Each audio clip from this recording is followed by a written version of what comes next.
21-year-old Russian soldier facing the first war crimes trial since Moscow invaded Ukraine has pleaded guilty to killing an unarmed civilian. AP correspondent Charles de Ledesma reports. Sergeant Vadim Shishimarin could get life in prison for shooting a 62-year-old Ukrainian man in the head through an open car window in the southeast of Ukraine on February 28, 4 days into the invasion. Ukraine's Prosecutor General previously said her office was readying war crimes cases against 41 Russian soldiers for offences that included bombing civilian infrastructure, killing civilians, rape and looting. It's not immediately clear how many of the suspects are in Ukrainian hands and how many will be tried in absentia. I'm Charles de Ledesma. NATO Secretary General Jens Stoltenberg says Finland and Sweden have applied for NATO membership amid concerns over Russia's war on Ukraine. Stoltenberg says NATO's allies agree that this is an historic moment which must be seized. The applications now submitted must be weighed by the 30-member countries. The process is expected to take about 2 weeks, but Turkey's President Recep Tayyip Erdogan has expressed reservations about Finland and Sweden. Ukrainian fighters extracted from the last bastion of resistance in Mariupol were taken to a former penal colony in enemy-controlled territory, and a top military official hoped they could be exchanged for Russian prisoners of war. France strongly condemns the expulsion of 34 of its diplomats by Russia, the foreign ministry said Wednesday, a tit-for-tat move by Moscow after Paris ordered some Russian staff to leave. U.S. Treasury Secretary Janet Yellen said Wednesday that COVID-19 lockdowns in China appear to be impeding that flow of goods and hampering global supply chains. U.S. Representative Madison Cawthorn has conceded in his Republican primary bid in the U.S. state of North Carolina, while another Trump-endorsed candidate wins the Senate nomination.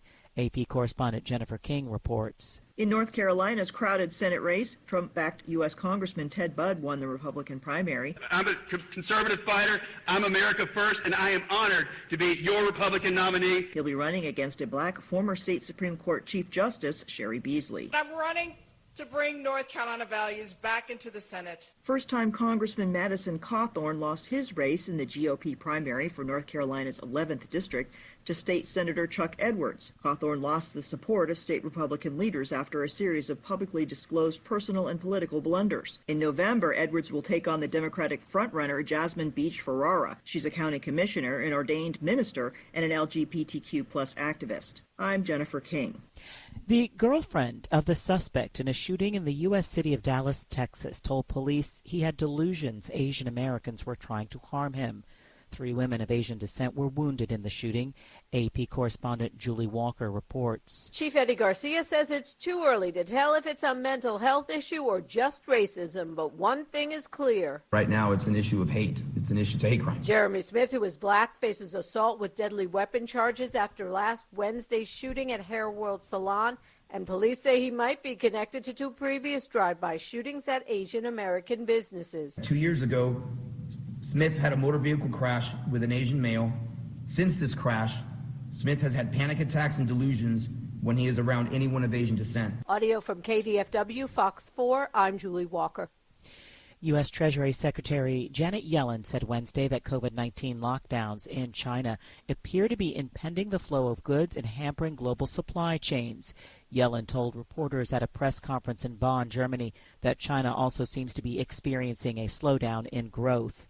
North Korea said Wednesday more than 1 million people have already recovered from suspected COVID-19, just a week after disclosing an outbreak it appears to be trying to manage in isolation, as global experts express deep concern about the public health threat.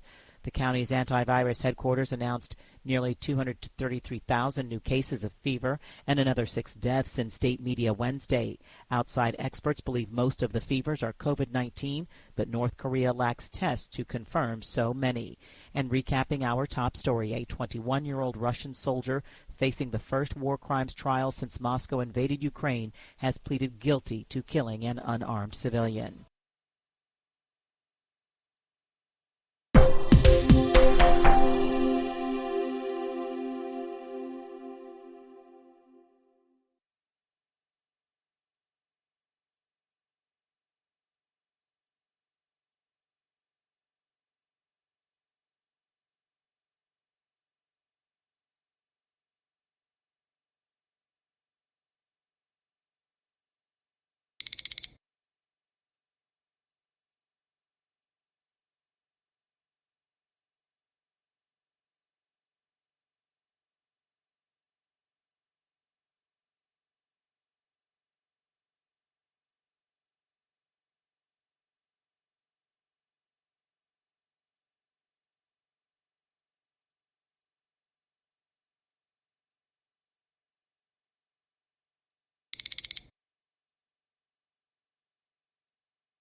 Hi, thank you for watching. I hope the videos are useful for you. Please subscribe to my channel using the button below.